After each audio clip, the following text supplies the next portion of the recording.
Baik, kembali lagi di channel Toy Story. Apa kabar teman-teman semuanya? Yang jelas dalam keadaan sehat ya.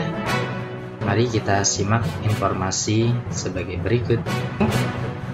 Perjuangkan nasib honorer di 2023. Pemda prioritaskan non-ASN kategori ini jadi P3K 2022.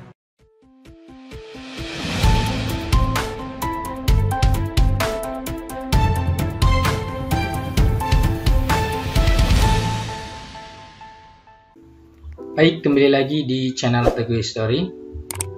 Kali ini kita akan memberikan informasi update seputar P3K 2022. Informasi ini kami kutip dari laman website ayobandung.com.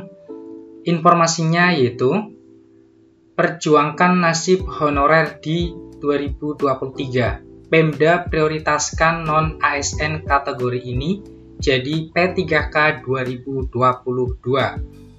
Simak informasinya baik-baik. Keresahan pemerintah daerah atau Pemda untuk menghapus status tenaga honorer dalam sistem pemerintahan yang dipimpin nampaknya mulai menemukan jalan keluar.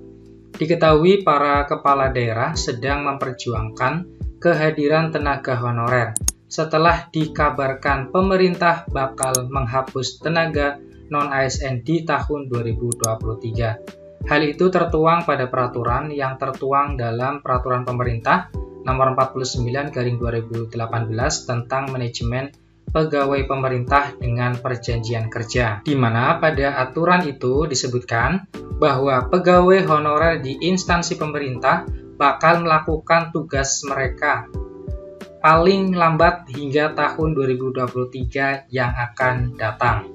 Karena itu, Pemda sempat dikabarkan pusing 7 keliling dan merasa keberatan, mengingat sebagian kepala daerah hingga saat ini masih menggunakan tenaga honorer seiring dengan anggaran yang terbatas. Mengatasi hal tersebut, pihak Kemenpan RB serta sejumlah Pemda yang tergabung dalam APEKSI, APKASI, dan APPSI telah sepakat untuk mengkaji kembali wacana penghapusan honorer. Menteri Pendayagunaan Aparatur Negara dan Reformasi Birokrasi PAN-RB, Abdullah Azwar Anas pun mengungkapkan solusi atau jalan tengah untuk polemik tersebut. Di mana Kemenpan RB bakal mengizinkan Pemda mengangkat tenaga honorer, akan tetapi cuma sepanjang masa jabatan kepala daerah tersebut. Kata Anas, solusi ini merupakan jalan tengah yang ditawarkan menurutnya. Para bupati akan marah bila tidak ada titik temu, sehingga keresahan Pemda tidak tertampung. Untuk menjalankan solusi tersebut, pemerintah pusat dan Pemda telah bersepakat untuk bentuk tim kecil.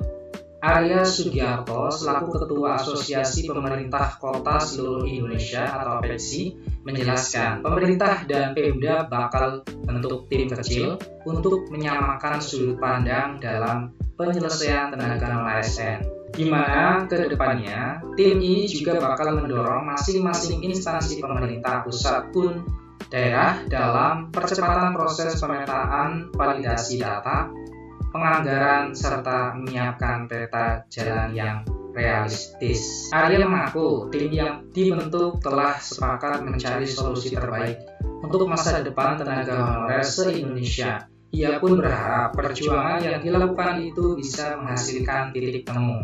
Menurut Arya ada 3 poin win-win solution yang akan didorong Pemda, di antaranya. Pertama, Pemda bakal prioritaskan honorer dengan masa pengabdian yang lama untuk bisa masuk formasi P3K. Kedua, Pemda harap pemerintah pusat bakal perjuangkan anggaran dari dana alokasi umum atau DAU untuk membantu pembiayaan Pemda. Ketiga, pembentukan konalisasi tenaga kerja yang tidak bisa diakomodasi jadi ASN atau P3K melalui kolaborasi bersama kementerian lain seperti Kementerian Koperasi dan UKM, Kementerian Perdagangan, serta lainnya. Dengan win-win solution tersebut, Pemda sepertinya berniat untuk mengangkat status honorer menjadi P3K dengan catatan dukungan dari anggaran DAU.